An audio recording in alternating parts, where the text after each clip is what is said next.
sur la chaîne Leader ñoo am mbégte toog fii xam ngeen ni mbégte la ñu am bés bu yàlla sàkk lundi ba jeudi dans votre programme 13 minutes de vérité mais également le week-end dans Sénégal VSD lépp rek ngir gën leen a jege mais également ànd ci ak suñu invité ngir gën a mun a faram-fàcce ak ñoom li gën a fës ci actualité bi loolu moo waral nag tey ñoo am mbégte di fi recevoir suñu consoeur di Binta Diallo bu groupe Futurs Médias taskatu xabaar ngir ñu gën a mun a waxtaan ak moom am xalaatam ci li nga xamante ni moo gën a fës ci actualité fan yu wees yëpp dina ci bokk l'affaire Mimi Touré xam ngeen ni perte na li nga xamante ni mooy mandat de député dinañ ci ñëw ak moom dinañ ñëw également ci procès bi ñeel Sonko Adji Sarr l'affaire Mame Mbaye Niang ak autres questions yi nga xamante ni rek intéressé na leen yéen ñi nga xamante ni yéen a safoo saa sa nekk suñuy ay plateforme ngir mun cee jëlee ay xibaar yu wér te wóor Binta am naa mbégte tey janowaat ak yow vraiment di la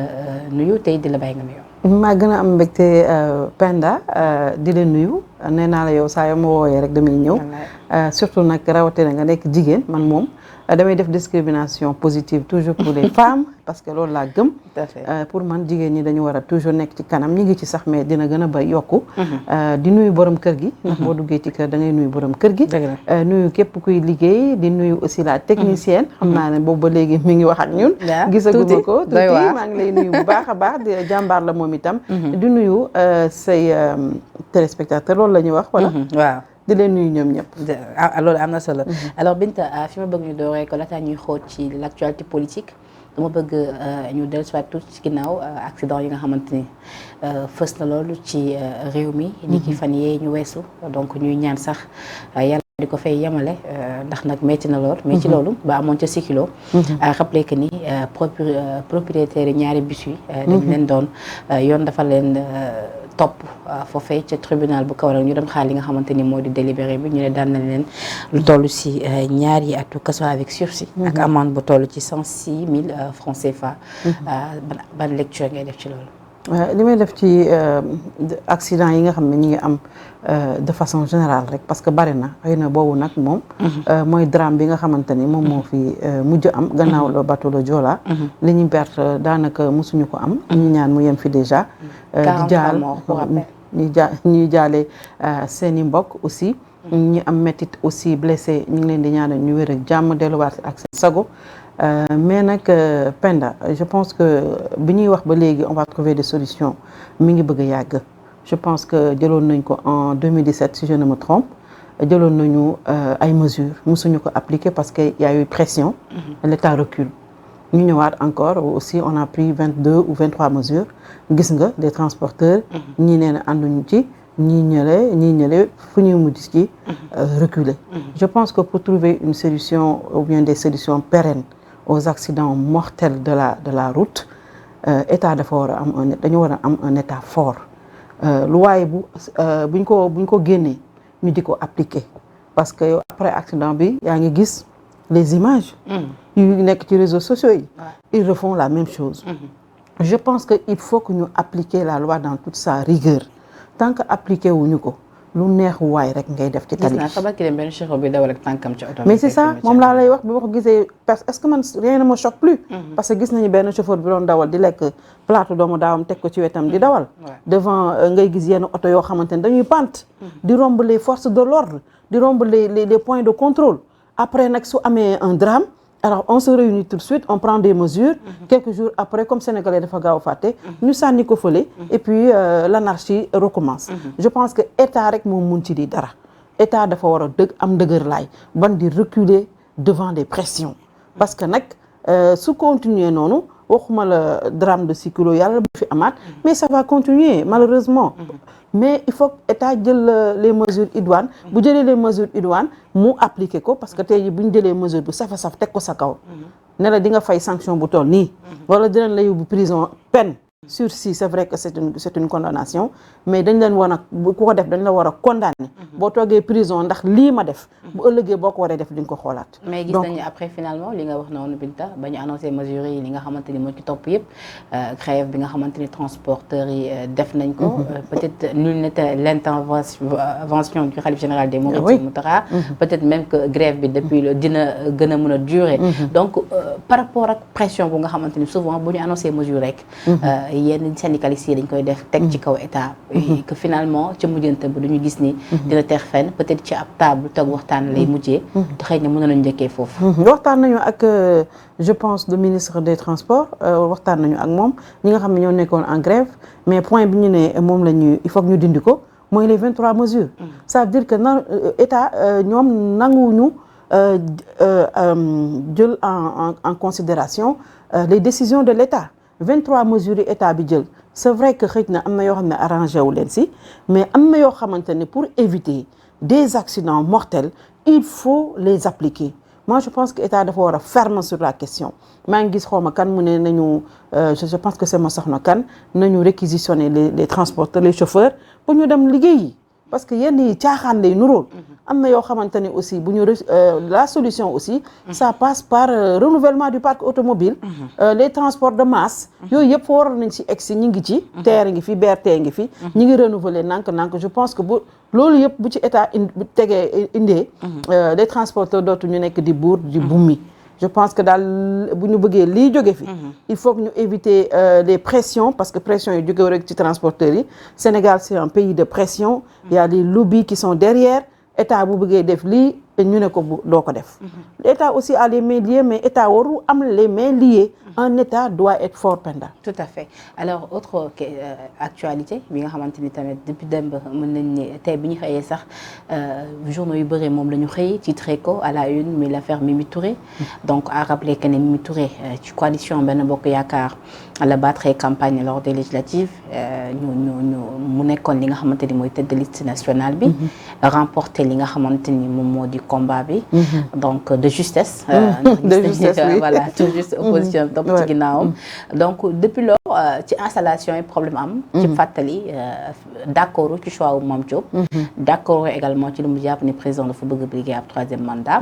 donc bokkuñu gis-gis décidé na daal di quitter li nga xamante ni moo di groupe parlementaire am donc depuis lors nag ay coow amoon na waa Benno xamle woon nañ dinañ fexe ba mu delloo leen li nga xamante ni moom moo di seen député finalement li ñu bëggoon a am nañ ko am nañ ko man je ne suis pas surprise je m'attendais à ça parce que Mimi Touré moom xam na bi mu démissionné ci groupe parlementaire bi nekk en singleton non inscrite bu dara amee du voté dafay ñëw taxaw troisième mandat te xam nga troisième mandat lu mu constitué aux yeux de Benno et de Macky man xamoon naa ne dinañ ko fexeel donc je pense que depuis démb yaa ngi koy wax ça fait l'actualité la constitution en son article 60 nee na ñu koo xamante ne da nga démissionner ci sa parti alors da ngay démissionner bu fekkee yor nga poste député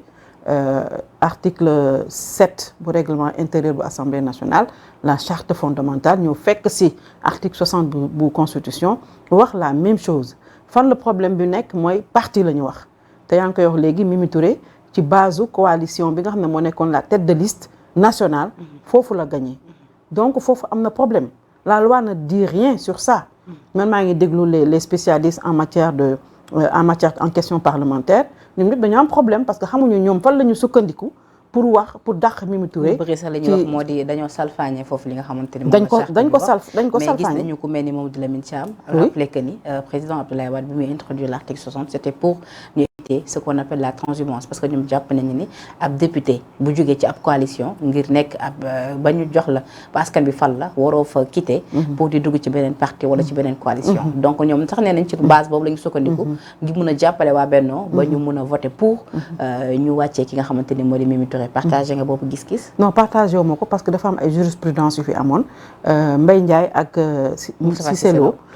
keroog bi ñu toppee Macky Sall bi Macky Sall amee problème nekk au niveau du perchoir de l'Assemblée président de l'Assemblée nationale bi mu bëggee auditionner Karim Wade problème yi mu amoon ba ñu bëggoon ko dàq ci président Assemblée nationale mujjante gi de justesse moom itam mu démissionné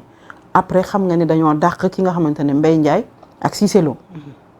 si lan lañ ko dàqee parce que dañu rejoindre Macky Sall. Tout à fait. ñoom bi ñu koy dàq coalition Soppi moom moo taxoon ñoom ñu falu xam nga kon du PDS moo tax ñu falu Macky Sall bu mu ñëwee lan la njëkk a def. rétablir nee na la vérité. voilà jox leen ay ndàmpaay. rembourser leen seen ay essence. biñ toogoon yëpp mu dajale leen ko ay millions et millions. jox leen ko est-ce que ki def loolu tey war na defaat lu mel nii ci lan la sukkandiku pour def ko man ñëpp tout le monde se pose cette question. mais la nga jàpp ni ci loolu sukkandiku pour def ko. mais sukkandiwul si dara parce que xam na ne Mimi Touré fu mu ne nii elle est gênante te ñoom pour la première fois dans l'histoire parlementaire du Sénégal ñu gis parti au pouvoir amul majorité confortable 83 députés la ñu am Mimi Touré génn toogee na le alors léegi l'opposition à 80 députés est-ce que wóor na tey jii Mimi Touré nekk fee bu ñu indee seen projet de loi du ko voter des fois mun na dem rejoindre l'opposition ak yeneen yoo xam ne ça peut se passer au niveau de l'Assemblée nationale Mimi Touré du ànd ak ñoom parce que Mimi Touré gis nañ ko temps yéen mu dem bokk ci manifestation boo xam ne opposition bi moom moo ko woote woon gis nañ ko muy saafonteeg Guy Marius Sagna ay questions orales le gouvernement bi ñëwaat mais ñoom tamit ils sont prudents dañuy bokk ay gis-gis ci yenn dañuy bokk ay gis-gis ci yenn yi xam naa pour être prudent et puis pour être prudent pour éviter ñu am yenn surprise yi moo tax ñu jëlee fa Mimi Touré parce que Mimi Touré aussi danger la Mimi Touré aussi elle est faiseur de roi la fu mu toll nii au niveau de l'Assemblée nationale parce que pouvoir amul confortable majorité confortable ñee tam bu ñu ko soxlaa mu ñëw jàppale leen ñoom tam dañ ko sukkandiku rek ci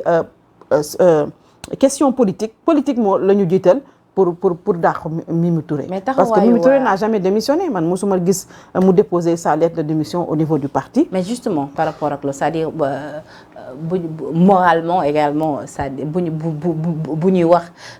est-ce que tamit Mimi waroon na xaar ba ñu koy dàq wala boog ñuy nangu foqati li nga xamante ni moom moo di mandat am vu que ni bokkatu woon gis-gis ak ñoom démissionné ci groupe parlementaire bi est-ce que warul woon quitter wala boog lan la ci doon jéem a wut en faisant cela. ah mais moom xamoon na ne li mu bëggoon def mënul nekk on peut pas être dedans et dehors. Voilà on choisit. man bi mu defee loolu bu mu démissionné du groupe toogee na le si la xaw ma fu laa ko waxee woon xaw ma feneen laa ne woon man su ma doon moom damay démissionné je démissionne de mon poste de l'Assemblée de député. voilà de député dama démissionné. parce que lii mënul nekk parce que yow da nga ne ñii ñoo tax nga falu. ñii ma àndal kat bëgguñu ma li ñu ma diggoon joxuñu ma ko dama mer dama toogee na le alors que tu fais partie toujours tu n'as jamais officiellement démissionné nga bëgg nag toog nag nekk député ban député ngay doon kon député Benno Bokk Yaakaar ngay doon wala Wallu wala Yewwi on sait pas parce que day am ay vote day am des choses qui se passent au niveau de l'Assemblée sa parti sa majorité dafay soxla sa bulletin sa voix boo ko defulee da nga koy porter préjudice munoo fa toog aussi di defanteeg ñoom te fekk si ñoom nga bokk ba ça fait désordre comme ni nga ko waxee moi c'est mon opinion que je donne sur ça elle devait partir parce que Mimi Touré aussi n'est pas n'importe qui elle a dit que elle est candidate en 2024 elle est là elle va s'opposer au troisième mandat contre qui dans le parti bi nga xamante ne ñoom dañu investir Macky Sall comme troisième mandat comme seen candidat c'est pas possible man li ñu ko def nii vraiment man bu doon man la man mais également ndax xaaroon nga tamit Binta posture waa Wallu parce que tamit gis nañu seen taxawaay ba ñu ñeel li nga xamante ni weesu nañ ko ñeel motion de censure bi nga xamante ni opposition bëggoon nañ ko gis nañ waa Wallu dem soutenir ñi nga xamante ni ñoom ñooy waa Benno Bokk Yaakaar voté contre ñu ñëwaat tey également ñu gis leen ñu voté pour que Mimi Touré soit déchu de son mandat loolu yëpp tamit ban jàngat lañ ci war a mën a tirer c'est-à-dire la question que j'ai envie de poser mooy ban rôle jamono ji la Wallu nekk di jouer. waaw la Wallu jouewul ci clair obscur la nekk depuis bu ñu génnee ci élection locale yi parce que bien avant les locales on a vu seen position nangu ñu woon ànd ak opposition bi ci locale yi dañ ñëw def seen alliance boobu ñu ne c'était juste électoral on a entendu ñu ne que ñëwuñu fayu parce que Mimi Touré moom moo jàpp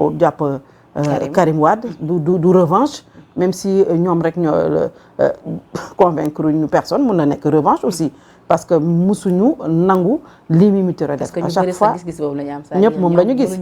kon ñoom rek dégg parce que tout le temps da leen di rappeler c'est vrai l'affaire Karim Wade c'est vrai parce que ñoom rek convaincre ñu kenn par rapport à ça mais Wallu aussi taxawaayam dafa xaw a lëndëm yaa ngi lim léegi yi nga xamante ni opposition bi la motion de censure ñu ne teeluñu leen ko wax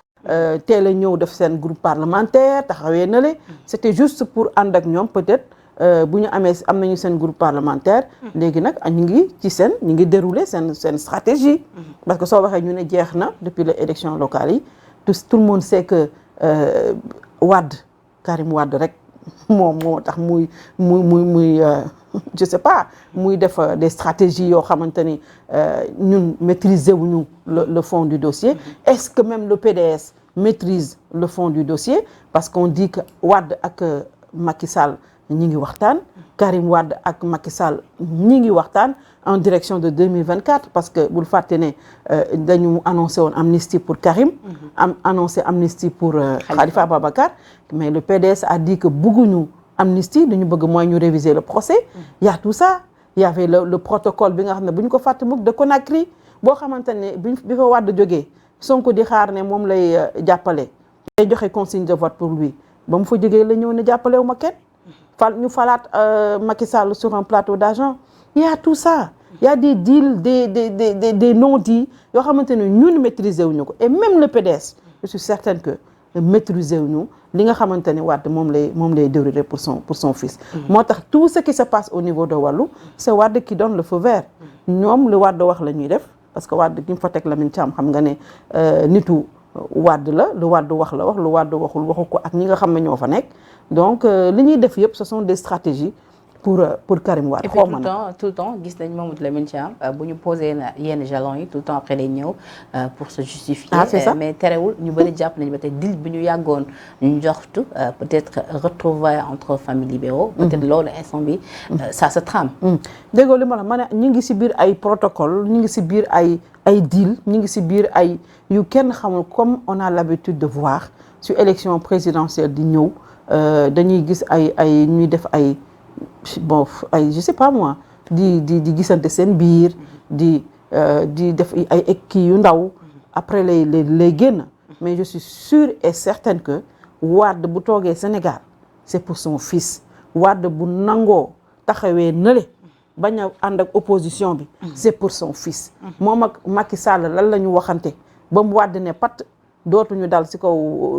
dootuñu dal ci loo xamante ni dafay yëngal la majorité présidentielle. Ça, je pense que l'avenir nous le dira. L'avenir est très proche. 2024, c'est si près, si loin. Mais dina ñëw nañ xam seen combinaison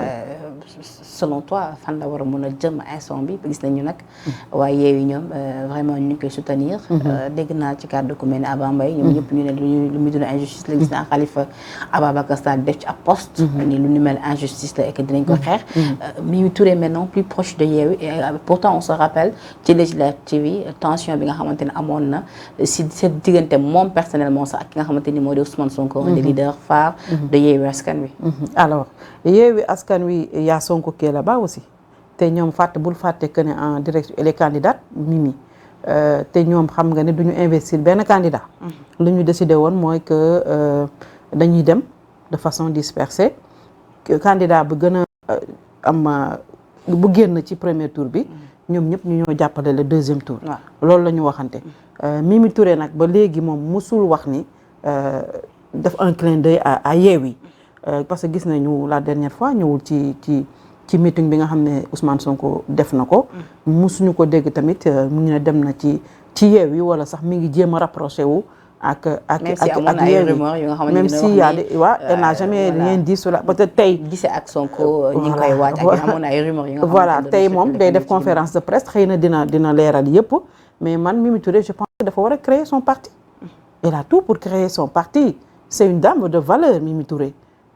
am ko moo gën nga ñàkk ko profil bu baax la je pense que dafa war a dem jauger boppam sur le plan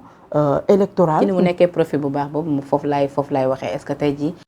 ñu mel ni comme coalition Yewwi Askan Wi ñu am tey jii une personnalité comme Mimi Touré. mais dinañ ko tendre la main mën na leen servir à grand chose. Mais ils n'ont pas fait des sorties gratuitement comme ça. parce que am ko maa ngi la koy wax léegi moo gën ñàkk ko. c'est une valeur sûre Mimi Touré am ko sa wet moo gën. Je pense que dinañ ko jéem a tendre la perche mais c'est à elle de choisir je peux pas faire la météo politique. mais je sais que Mimi Touré va faire mal. Alors maintenant son immunité levée ban conséquence la mën a am ci moom parce que fan yee ñu weesu gisoon nañu rapport bu nga xamante ni j'ai publié na ko ci moom ni dafa lubal xaalis ndax ginnaaw ba jamono ji la amatul teggi nañu malaanu kiraayam ndax mënees nañoo xaarandi ñu traqué ko ci yoon. Rien n'est à exclure nous sommes en politique te gis nga ne affaire yi dafa nekk genre succession boo xamante ne am na fi bi ñuy wax ne carrément que audité woon nañ ko 2 milliards gis nañ ne xaw na am jiixi jaaxa ba moom mu génn daal di koy moom mu fënatal ne moom mënuñu ko taxal deram ci dara voilà mënuñu sax taq deram je pense que ça va couler de source dañ koy une fois xam naa avertissement lañ koy wax soo réglé wul alors là on va la machine judiciaire va s'emballer aussi pour toi parce que aussi gis nañ ne loolu ce n'est pas fortuit ñu génnee ko après ñu dàq ko député amatul immunité parlementaire gis nañu moom nee na son combat c'est contre le 3e mandat te yow xam nga ku combattre 3e mandat ñu combattre la donc c'est une épée de Damoclès sur sa tête ces 2 milliards ci 3e mandat boobu nga taxaw ni ku ko combattre ñu combattre ci loolu sax ki nga xamante ni moom mooy le principal concerné di le président Macky Sall a rappelé que ni kii alxames dina accorder la interview chaîne de télé boobu di Al Jazeera lan mooy say attente jàpp nga ni ci lan la war a attu ci ginnaaw moom day bañ a tontu ci yenn laaj yi fii Sénégal alors que ni yenn chaînes yi ci bitim réew bu ñu ko laajee ci yenn questions yi aussi sensible soit-elle dina ci tontu lan mooy say attente par rapport ak boobu la interview xaaruma dara grand chose de parce que saa yu génnee surtout sur le 3e mandat dafay entretenir le flou d'ailleurs le moment venu nag je pense que buy wax ne du ma nekk candidat 3e candidat je pense que du ko waxee ji Al Jazeera fii la koy waxee c'est une affaire ñu boo xamante ne suñu affaire la affaire u Sénégal la donc je pense que interview la rek comme yi muy def ci yeneen yi parler un peu de ses réalisations et puis temps yi ak tension bi nga xamante ni am na il faut mu wax parce que aussi tension bu amee ñi nga xamante ne dañu nekk bitim réew les investisseurs ñi nga xamante ne aussi dañ fi am seen ay intérêt il faut mu ñëw expliquer leen ce qui se passe dans son pays xam nga tamit tension ñi nga xamante ne dañuy liggéey ak yow buñ ko déggee dootuñu ñeme ñëw dañuy toog alors loolu la xam naa day dem expliquer la situation du pays qui est un peu crispé qui est un peu tendu mais je m'attends pas à ce qu'il se prononce sur le 3e mandat. Un peu crispé, un peu tendu ci loolu dégg nañu ko mel ni Alioune Tine par exemple bi muy àttu sur l'affaire Sonko Adji Sarr procès bi nga xamante ni dëgmal nañ ko mu dem sax ba mën a wax ni lu ni mel mën na indi ab guerre civile jàpp nga ni président question boobu comme lu am solo la et que depuis lors y a des médias yu bëri reprendre nañ ko certainement dina ci ñëw ci interview bi nga xamante ni dina ko accorder waa Al Jazeera. waaw gis nga ne ñoom déjà son camp commencé nañ ko yàq nañu Alioune Tine lu mel ni xeme pour dire que guerre civile du fi mës a am parce que ñoom dañu bëgg wax ni tension bi fi ñu ko bëgg a yóbbu yeggu fa que xeex du fi am xuloo du fi am violence du fi am Alioune Tine dafay anticiper rek ci li nga xamante ne am na fi parce que dégg nañ fi ay wax yoo xam ne mosuñu ko dégg donc Alioune Tine ne fait que alerter dafay alerter je pense que moom xëy na président de la République nga xam ne moom mooy garant de la sécurité des Sénégalais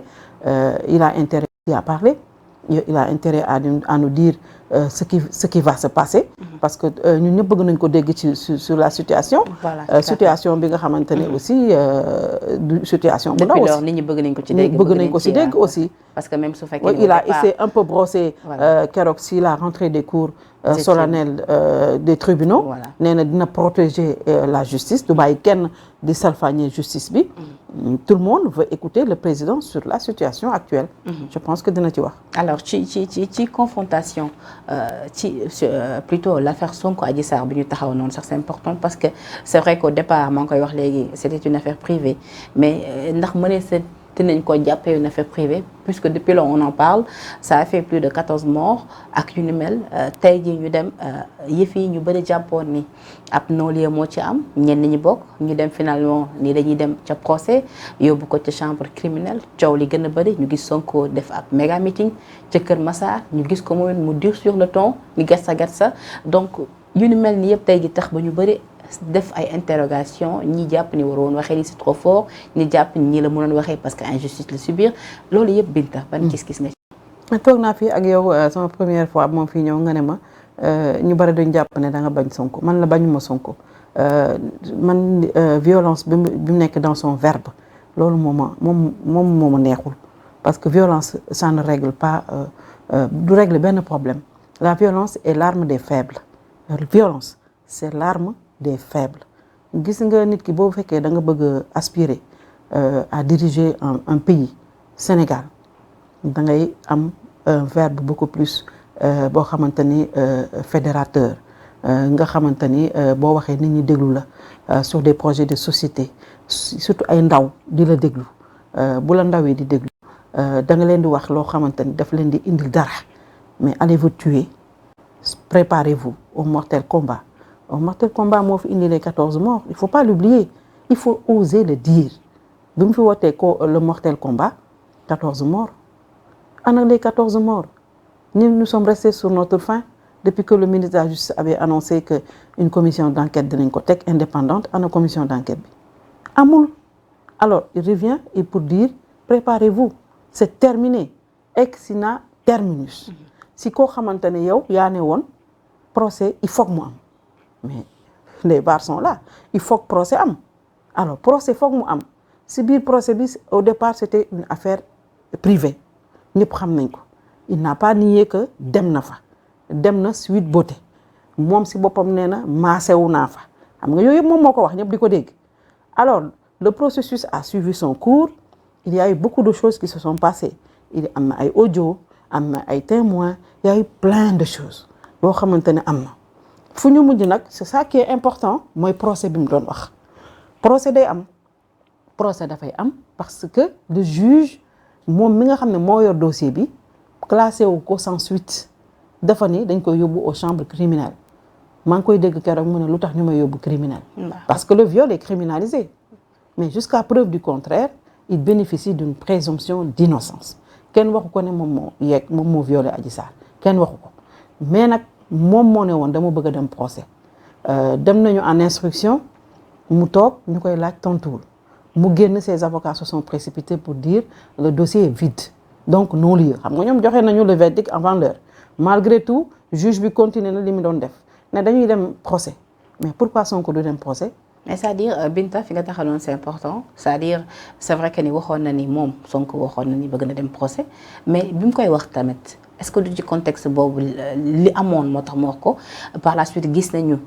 bi nga xamante ni dem na juge bi di ko auditionné moom si boppam bu génnee moo ñu ko xamal ni jël na enquête rapport gendarmerie jébbal ko ki nga xamante ni moom mooy le juge audio yi nga xamante ni am na ci il avait demandé également ngir ñu déglu ku mel ni maître Dior Diagne ku mel ni également Mamour Diallo li nga xam ne jàpp na ni moom ñooñu ñoo orchestré li nga xamante ni moom moo di complot bi donc lu ni mel lépp buñ ko jëlee en compte est-ce que du loolu moo waral ñu mu jàppoon peut-être yëf yi war na jeex bu yàgg d'où ces avocats li ñu bëggoon mooy ab non-lieu mais est-ce que ces avocats ñoom ñooy décider wala Sonko moom mooy décider c'est le juge qui décide. non dama ni compte tenu de li. moom laa wax xam naa li nga wax mais malgré ñoom li ñu wax yëpp malgré ñoom li ñu wax yëpp malgré qu'ils aient dit que c'est un dossier vide il faut pas oublier qu'il a 14 avocats pour un dossier vide. Sans compter le rapport médical. médical tout ça yooyu yëpp c'est important. Ce sont des dossiers importants. On a entendu le médecin loolu yëpp c'est important mais malgré tout le juge a décidé dañuy dem procès. mais yow léegi yow boo fekkee lan moo gën a leer nga dem procès bu fekkee nee nga am nga tous les éléments yoo xamante ne dañ lay disculper nga sa bopp avant le procès fekkee am nga tous les éléments yoo xam ne dañ lay disculper pourquoi pas ne pas y aller. c'est-à-dire moom loolu la comprendre ko nag c'est-à-dire moom jàpp na ni éléments yi nga waroon yi ñu waroon présenter juge bi yëpp ngir mu mun koo disculper yëf yi jeex bu yàgg juge bi am na ko donc moom li mu comprendre mooy pourquoi ñu bëgg salfaañe ay ak yelleefam bëgg jëm ak moom procès alors que yëf yi leeroon na. Penda il faut qu'on respecte les institutions de ce pays parce que man d'accorduma si nit ñu juger at ñu tuumaal la lu toll ne viol ak li fi mun ak lu mun a am nañu respecter justice bi même s'il y a à manger et à boire ci mbiru justice bi seen indépendance yooyu yëpp c'est un problème il faut revoir cette justice ñoom seen bopp ñu ngi demander indépendance mais du moom kese ñun ñëpp am na ñëpp justice bi moo leen juger que mu nekk complot que mu bañ a nekk complot demal boo demee am nga say avocat tu as préparé ta défense am nga ay éléments yoo xam nga nee nga dañ lay disculper qui t'a dit qu'on va te condamner boo demee juge bu sëggee ci sa dossier bu say avocat convaincre le juge mais on peut t'acquitter mun nañ la acquitter mun nañu comme classement dossier sans suite moom romb nañ ko mais mun nañ la acquitter mais pourquoi dire terminus du ma dem parce que man dossier bi c'est vide alors que y a des gens yoo xamante ne on les a envoyés en prison parce que ku ci mel ni tey jii ñoom ki nga xamante ni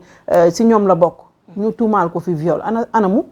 mi ngi en prison di xaar son procès wala di xaar l'instruction jeex xam fu mu mujj mais pourquoi moom tey jii mën a terminus tey jii du ma dem fenn soit il a interpellé la communauté internationale pour que ñoom ñu réagir interpeller les chefs religieux pour que ñu réagir par rapport à quoi. dégg naa ci ay juristes yu ne lu ni mel sax ñu koy doog a gis ci justice c'est-à-dire justice quelque part sax xaw na accordé Sonko li nga xamante ni mooy faveur parce que mosuñu gis ku ñu tuumal viol ba pare ñu bàyyi la ngay déambuler comme ça ba sa jour procès donc bëri na ñu nga xamante ni également tamit posé nañ boobule problème benn bokk yaakaar également bëri na ñu nga xamante si ñoom ne nañu foofu justice te deewul njaaxaanaay ndaxte ñoom ki bokk si ñoom laa koy wax léegi si tontu buñ ko tuumalee viol dañ ko jàpp foofu ca kaso ba wax parce que fii nag gis ni si ñaari mbir yooyu différence dafa am ndax si tondu certificat médical bi nga xamante ni ndaw si présenté na ko loolu xëy na da ko dugal carrément alors que ni mënuñu wax lu ni mel ci l'affaire Sonko Adji Sarr alors moom Sitor Ndour son dossier même bu fekkente ne ñoom nee nañu dugal na ko juge bi jàpp ne dugalagu ko c'est en instruction peut-être qu'il a besoin d'autres éléments parce que ñun ñu toog fii ci biti di wax mun nañu wax ne yii li ma dégg nii daal vraiment kii set na mais on ne maîtrise pas le fond du dossier lan la juge bi am élément boo xamante ne ñun amuñu ko ba mu envoyer l'affaire en procès mais man ak keneen ak ñeneen on a besoin de savoir ce qui s'est passé Sénégalais yu bëri bëgg nañu xam pourquoi léegi moom mu ne non nañ ko arrêté fii jeex na non il n'est pas n'importe qui Sonko il aspire à diriger le Sénégal balaa ñuy jox suñu réew bi nit il faut que ñu xam ban façon nit la façon nit boobu nag egg na ci ba ñu tuumaal la maanaam dara léegi nag li tax muy am lumière sur cette affaire procès la mais demal procès mais il faut pas aussi ñuy ñàkkal fayda suñu ay institutions yu mel ni justice di leen yëkkati ay kàddu yu ñaaw di ko teg seen kaw loolu waru ko parce que ëllëg ak si biir boo ñëwee yow naka ngay def ak ñoom les institutions elles sont sacrées dañ leen war a respecter waruñu yëkkati yenn kàddu yoo xamante ni dañ koy teg ci ko ay institution man de buñ ma woowee procès ak élément yu ñu mën a am ne man mii xam naa ne man bu ma demee kenn du ma def dara damay dem même bu ma xamee ne bu ma demee dañ may def dara sax damay dem ci ni ko déggee mu wax jàpp nga nit na woo juwaam de donte ni nag ñu ngi koy xaar mu indi ci ab réponse bu leer indi na réponse bu leer nee na c'est le terminus c'est terminé la wax nee na du ma dem fenn moom ay nitam dégg nga ko wax nañ ko nee na terminus affaire boobu jeex na donc ils n'ont qu'à prendre leur responsabilité dégg nga ko li mu wax ci kaw le juge d'instruction après nee na fii ak ay fan dinañ déglu pour xam Anita loolu mën nañoo jàpp ni dafa bëgg wax foofu ni dina di concerté wu peut-être avocat wala ay conseil ñu xool ndax dina wuy jiwaam te mu koy xaarul loolu lu muy xaar kay mooy ñu bàyyi affaire bi mbir mi kay ñu teg ko ci suuf loolu lay xaar parce que boo ko dégloo ci kii bi il a interpellé la communauté internationale il a interpellé les chefs religieux parce que nee na 14 mars bi ñoom ñoo taxoon Macky Sall pouvoir am daanuwul donc nañ jógaat boobu mooy wax leen pour ñu teg affaire bi ci suuf parce que affaire sax su mënoon gisee ak sëñ Mountakha su ko yomboon voilà dina gisee ak moom c'est ça bëggul procès bi am Sonko bëggul dem procès loolu mooy liy dëgg bëggul dem procès lu mu bëgg mooy ñu jël procès bi teg ko nale loolu la soxla moi je pense que nag dafa war a dem wuy ji mais il n'a même pas le choix parce que justice moom bu la convoqué yaakaar naa ne xam nga lan la soit tu viens soit on vient te chercher mais Binta su wuyuwul su fekkee ni campé na quand même ci décision bañ a wuy ji est-ce que lu ñu mel mënul indiwaat jafe-jafe yi fi amoon mars 2021 donte ni ñaanuñu ko wala bokk naka la ñu war a mën a def pour l'éviter man daal pour l'éviter mooy mu dem wuy ji rek jël ses responsabilités ne damay dem wuy ji yoon lu ma am jël gis nga Abdoulaye Wade pouvoir doo ko am sur un plateau d'argent day yomb torop Abdoulaye Wade ñaata yoon 88 xaw ma nee na maa gagné woon mais duma jaar ci kaw ay cadavre pour dem au palais ñaata nit ñoo fi dugg prison ñaata nit yu aspiré woon sax laa la wax de pour diriger le Sénégal ñoo fi dugg prison pour un rien pour des broutilles yóbbu nañ fi ay nit prison après ñu génne la ne defoo dara wala ñu def ay protocole de Rebeuss am na fi def nañ fi ay yeneen ak yeneen mais yow yaay décidé que sama dossier man xam naa lii moo ci am duma dem wuyu ji justice teg ci nag di leen dénigrer di leen wax kàddu yoo xamante ni ku ko dégg naqarlu nga ko gis nga nit boo nekkee ci réew nga ne da nga koy diriger institution yi nu ñu mën a mel respecté leen boo ñëwee nga refondraate leen mais kenn du saaga ay magistrat loolu man ànduma ci ñu bari ànduñ ci su dégloo dina xam ne ñu bari ànduñ ci li mu def. d'accord ci loolu également pour éviter que hécatombe bu am fii moom rek si loxoom la nekk si loxoom kese la nekk parce que procès bi am na ba pare convoqué nañ ko ba pare donc su décidé wul ne dafay dem dina yombal mbir mi bu décidé de demul di fi amoon rek malheureusement dina fi am kenn ñaanu ko yàlla mais je pense que responsabilité am dina ci nekk de. d'accord ci loolu également si mbiru Sonko Adji Sarr ba tey la ñuy taxawandi dégg nañu kàddu yi nga xamante ni maître Dior Diagne depuis lors Sonko mu ngi koy cité ci mbir mi jàpp ni c'est quand même ci cerveau complot bi la bokk ñu gis ko ci ab communiqué mu maître Dior Diagne mu nié li nga xamante ni moom la ko Sonko di accusé ni xamul kenn ku nga xamante ni Sonko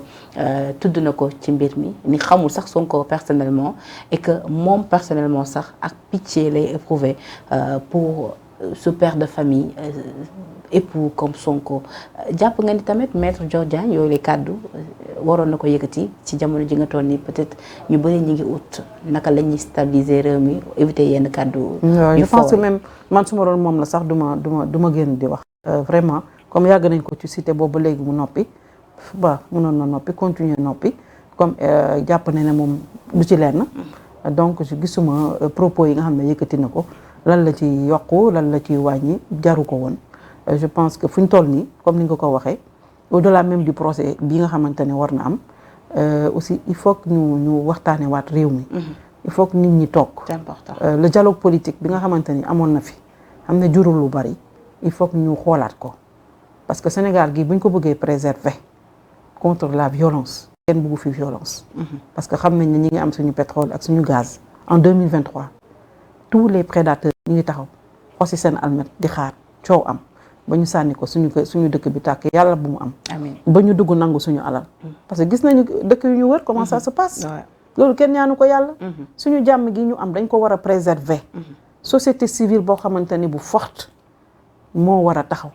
les chefs religieux génn di wax il faut que c'est pas trop tard il faut que ñu convoquer un dialogue inclusif boo xamante ne ñëppay toog waxtaan parce que dañoo dem ba suñu acteurs politiques yi kenn wóolootu ci sa bopp. dañ dem ba ay haine moo dugg seen diggante loolu mënul nekk il faut déjà que ñu restaurer la confiance entre les acteurs confiance boobu nag mooy ki nga xamante ne moom moo jiite di Macky Sall moom moo ko war a jiite moom moo war a bañ a déglu ñi ko naan jëlal pétrole nga sottiwaat leen ko ñooñu bëgguñu réew mi xam nga ñan ñoo bëgg réew mi ñi naan président Macky Sall yow yaa jiite yow yaa am sa cëggalu guy dangaa war a tëddee ñaaxaanaay bul xeeb sa opposition bu leen réduire à la plus simple expression. comme ni ma ko waxee sa opposition ci démocratie da nga koy respecter. ndax keroog ba nga amee Covid 19 jaaxle da nga leen woo ca palais ba. ñoom ñëpp ñu bàyyi lañ doon def ñëw toog jox la carte blanche ne la doxalal waaw ñoo fekkente ne boo amee soxla woo leen lu tax bu fekkente ne dëkk bi dafa yëngu doo leen woo leen les chefs religieux toog la société civile toog. opposition bi toog ñëpp toog waxtaane réew mi parce que toll nañ ci foofu ñu wax ko ñu bañ ko wax le pays est sous tension politique te tension politique fu muy mujj xam ngeen ko 14 mois di ndeysaan ñu ngi koy jooy ba léegi noppee gënu bëggatuñu am beneen moor Macky Sall moo jiite réew mi na woote waxtaan bu mu déglu ñu naan ko jëndal sa linceul bu Sonko ne daf may rey wala ma rey ko propos mun nañ jàpp sax propos politique la mais moom bu mu ko déglu bu mu ko tontu bu mu déglu ñooñu parce que ñooñu bëgguñu jàmm pour réew mi moom la ñu fal jàmm su amee ci réew mi moom la ñàkk jàmm bu fi amee moom la. d'accord ci loolu également ba tey ci mbir bi yoon la ñuy taxawandi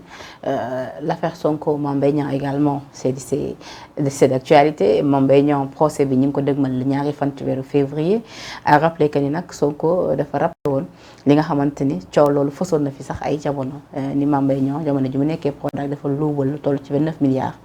donc ci loolu Ousmane Sonko def ci ab conférence de presse ni ñoom preuve yëpp ñu ngi ko yore. et que mu ngi yore rapport IGE ba daal di ciy sax lire yenn partie donc déggaat nañ ko ci meeting nga mu ne bi leen rapport bi ñu ko jëlee ci internet bi. Mame Mbaye Niang nag poursuivre ko pour diffamation te Mame Mbaye Niang dina ko laaj lu toll ci 29 milliards bu ko jox dina dem këram. dina saisir lépp lu nga xamante ni moo di bien nee na kuddam ak cinam sax du ko bàyyi ginnaaw loolu également bëgg naa ci am sa gis-gis. waaw absolument nit ki soo sentiree ne dañ la diffamer li la yoon may rek ngay def mooy porter plainte ni nga ko waxee Sonko a dit que ñoom xamuñu ne ñun am nañu élément yëpp. il l'a dit bi muy tudd jàmbur di wax ni moom moo def lii te Prodac boobu ki nga bi mu amee on a entendu le premier ministre bii ci boppam wax ko ne Mame Mbaye Niang si boppam bu mu nekkee ministre de la jeunesse moom moo demandé woon pour ñu ñëw xool auditer ko xanaa ku sàcc du ne kaay auditer ma mbir mi nag leerul mbir Prodac bi ba léegi leerul mais même Sonko mi nga xamante ni waxaat na ci ba ñu porté ko plainte parce que Mame Mbaye Niang bu ko porté plainte xëy na dafa bëgg une bonne fois pour toutes pour mbir mi leer ñun ñëpp bëgg nañu mbir mi leer parce que 29 milliards ce n'est pas rien du tout Sonko toogaat barki Demba Ndiaye mu ne ci internet laa gisee li ma wax xam nga ñaari kàddu yu bokkul la loolu tamit baaxul ci koo xamante ne dafay. est-ce que tamit quelque part Sonko da leen déranger aussi duñ ko miimal dara duñ ko baal dara lu mu def rek ñu profité ci bëgg ko attaqué c'est-à-dire ko en justice. non mais c'est grave la accuser nit ki aussi parce que nit ki tam personnalité la am na njaboot mënoo toog rek nga ne di am naa ay preuve soo amee preuve ne diw détourné na alal bi loolu ñëpp lay applaudir mais bu toog nag ba cëppaandaw la nga ne ci internet laa ko jëlee. dafay yomb torop parce que tamit ki ngay waxal tamit dafa am ay mbokk. dafa am ñoo xamante ne dañ ko bëgg jëlee moom man personnellement sax xaaruma non internet laa ko jëlee loolu réponse internet nit mën na fa dugal lu nekk. mais Pape Alé Niang defoon na ko fi moom ak Mody Niang ak bi ñu waxee utiliser ne rapport kii la ñu utiliser pour accuser pour dellu siwaat si accusation yi nga xam ne defoon nañ ko l'ancien directeur du COUD ñu yóbboo ci yoon ils ont perdu parce que am na yoo xamante ni boo koy wax donc il faut nga am preuve bu fekkee amoo rapport boobu à ta disposition. ndax lu ni mel tamit du ko décrédibiliser dans le futur su taxawatee di defati yenn affirmation yi parce que bu génnee yenn preuves yi après pour ensuite dire que ci internet laa ko jëlee finalement ndax Sonko bu defati yenn révélation yi nit ñi mën nañ ci dul seen baaraam. def na révélation yu bari yoo xamante ne saa yu xëy ñu démentir ko def bu ñu xoolee ça s'avère faux c'est pas la première fois muy def loolu de yàgg na def loolu chaque jour mu def révélation boo xamante ni da ngay téye sa gémmiñ le lendemain ñu indil ko réponse boo xoolee nga xam ne réponse bi mooy dëgg moo tax ma ne vraiment Sonko gagnerait mu gën a dal di gën a déglu ñi nga xamante ni xam nañu réew. Cheikh Yérim Seck nee na ko mbubu chef de l'état daf la ëpp. ah man de gisaguma si moom chef d'état de homme d'état gisaguma ko si moom de des na lu bari homme d'état c'est un processus doo tëb rek nekk ko xam nga moom nekkul woon ci politique amul dara ci politique il a voulu changer de système finalement mu ànd ak système homme d'état il est loin d'être un homme d'état hein. Il a beaucoup de choses à apprendre je suis désolée de le dire mais Sonko a beaucoup de choses à apprendre. alors Binta fi ñu daanale moo di Cheikh Yérim bi ma junj léegi suñu confrère la. taskatu xabaar la ñu naw ko loolu également ci xam-xamam également ci bindam bu set. Cheikh Yérim pas comme les autres je dirais. annoncé woon na fi li nga xamante ni moo di retrait pour ensuite revenir li ma keroog ma ngi koy wax. Sëñ Saliou Seck bu RFM ni ko moom Cheikh Yérim saa yu bëggee yëgal game bi rek day yëgal game bi ci kaf mais en réalité loolu dëgg la. parce que day togg mu nekk ko mais su ñëwaatee ñu xam ne Cheikh Yérim ñëw na. livre bi nga xamante ne ko Macky Sall face à l'histoire ban jàngat nga ci xam tonte ni nag attaqué na ci ñaari camp yëpp. waaw wax na ci camp yëpp man liiruguma livre bi dama commencé rek. finalement sax parti bu mu attaqué Sonko dafa mel ni moo gën a jël buzz bi. parce que moom ci parti boobu la nit yi di gën a wax. ñenn nit ñi ñàkk rafet lu ni mel. chapitre 16 bi defe naa moom ñu bëree gis ni Sonko à sa vie privée quand même. peut-être est-ce que lu ni mel waroon na ko divulguer. ci livre am yow personnellement ban gis personne n'a compris parce que bind livre rek si moment boo xamante ni ki ngay ñëw di terniraat son image mi ngi ci ay difficultés personne n'a compris lan la si jublu ndax moom moo ko def ci TFM moom même si wax na ma dégg ko mu ne moom amul kenn koo xam ne moo koy wax defal mu def mais aussi le momento aussi ça a posé problème. loo xamante ne déggoon nañ ko tamit ci plateau Maimouna Ndour Faye image yaa ngi fi. mu waxoon ni ku mel ni Amadou Ba ñëw na ci moom ni ko jàppale ma. waaw c'est ça le problème. voilà moom tamit dégg nañu aussi ku mel ni Dadis Camara li mu wax ci moom que ñëwoon na ci moom di ko laaj xaalis pour gérer son image. ñu ci amoon sax moom mooy que ne daf ko bëggoon jàpp mu daw génn Guinée teel a génn Cheikh Yérim Seck bopp du tey rek lay def des choses yoo xamante ni dafay choqué ñu bari moom tàggoo woon na ne bu ko kenn tuddati. bu ko kenn woowati. pare na ci presse bi mais il avait annoncé que aussi que dafa créer société boo xam ne dafay bindal nit ñi ay livres ñu di ko fay. waaw. est-ce que dañ ko bind lii mu def nii. dañ ko bindaloo dañ ko fay. ay interrogations c'est ça il y a beaucoup d'interrogations. dara leeru ci. moom moo ko war a leeral nit ñi. waaw mais malgré documentaire bi nga xam def na ko ci ñu ngi koy gis ñu koy diffuser ci yenn chaînes yi Sénégal mu ngi koy teg. muy expliquer le fond du livre mais yow personnellement jàpp nga ni war na ci def yi lépp révélation je veux dire. mais ça ne nous apporte rien du tout peut-être bof. moo tax ma ne la est-ce que livre bi est-ce que moom livre bi da ko ñëw rek jékki saay rek ñëw sànni ko nii rek dañ ko bindaloo parce que moom moo ne dafay bindal nit ñi livre ñu koy fay également c'est important. Ouais. mi ngi jëm ci ay c'est ça ci présidentielle 2024. oui ci diggante bi. moo tax ma ne c'est le moment qui pose problème. bi kan moo ko bindaloo moom moo ne dafay bindal nit ñi ay livre ñu koy fay donc ça veut dire que xëy na dañ ko bindaloo livre bi. loolu tam bëggoon naa ci am réponse si possible. voilà xam naa ni nga ko laajee laaj boobu laaj nga xam te tamit ñëpp la intéressé bu fekkee dafa am ku ko bindaloo kan la ak tamit lan moo ci lan la ci jublu loolu également nit yi bëgg nañ ko xam Binta li ñu soxla ci waxtu jeex na tàkk ça a été un plaisir vraiment partager ak plateau bi ngay sama conseil man naw la lool ci métier bi nga ciy def sa wareef métier bi nag dafa métti comme ni nga ko tam di waxee di nga déglu la ngay gis lu nekk waaye yow da nga mel comme man rek yow da ngay def li ngay war a def et puis bon li nit di wax ak les commentaires loolu moom seen gis-gis la li ñu koy waxee rek le commentaire est libre mais ça a été un plaisir partager ak plateau bi commentaire tax moom macha allah man dama ko sax lire aw ma jot bi defe naa ne ku def 23 ans dans la profession yu bari dootu la yëngal macha allah là ñu fi bëgg a def la dictature de la pensée unique kooku man bokkuma ci en tout cas si j'ai envie de dire quelque chose je vais le faire parce que je suis là aujourd'hui en face de toi de la belle Penda qui m'a posé des questions ma tontu ci parce que réew mi ñu ñëpp ñoo ko bokk Penda ñëpp a war a wax kenn warul noppi parce que ni ma koy waxee rek ñi war a wax buñ noppee ñi warta wax ñoom ñooy wax te ñiy wax kenn bëggu leen a déglu ndax waxuñu waxu nit dañuy dugg sa vie privée buñ la xam nekk derrière le clavier di la saaga ñooñu kenn faalewu leen ils sont en marge de la société moi je les appelle même des illuminés wéruñu parce que yenn saaga yi boo koy def si nit ki te xamoo ko c'est parce que wéroo te respecté woo aussi fa nga jóge est-ce que ñooñu sax am nañu fu ñu jóge moo tax man damay bëgg intellectuels yi di wax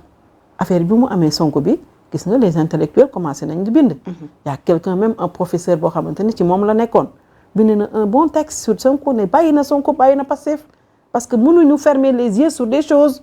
il faut que ñoom ñuy waxante dëgg les intellectuels bu ñu noppee la nature a horreur du vide ñan ñoo fay ñëw lay feuille morte ñuy ñëw di fa daanu bu yàggee ñu nëpp yeneen daanuwaat bu yàggee ñu nëpp ça va toujours se passer comme ça Sénégal gi suñu Sénégal la de ñun ñoo ko moom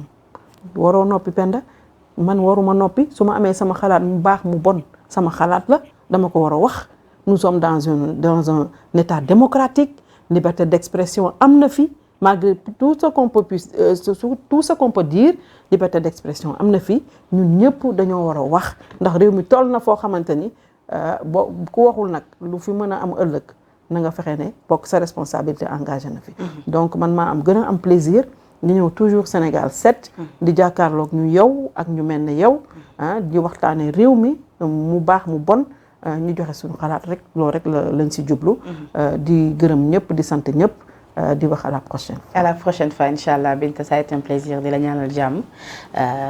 ndax ku baax nga nag di remercier également ñi nga xamante ni tout le temps ñooy jàpp ci liggéey bi di remercier tuuti boo demee FM nuyu ma sama xarit bi Pape Cheikh. Pape Cheikh Diallo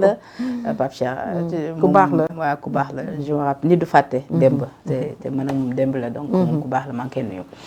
Diallo la sant nag Diallo mënu bon. waaw loolu am na doy waar rek laa jooy ci moom mais nit gënu ko ci réew mi donc di remercier également tuuti Thiaw ci liggéey bu am solo bi la rédaction de Sénégal 7 juin pour la coordination ñëpp ñi nga xam tout le temps ñi ngi jàpp ci liggéey bu mu yemb. C'était Binta Diallo dans 13 minutes de vérité di leen jox dig daje ëllëg inchallah ci beneen numéro 13 minutes de vérité ak beneen invité d'ici là portez-vous bien jaa ngeen jëf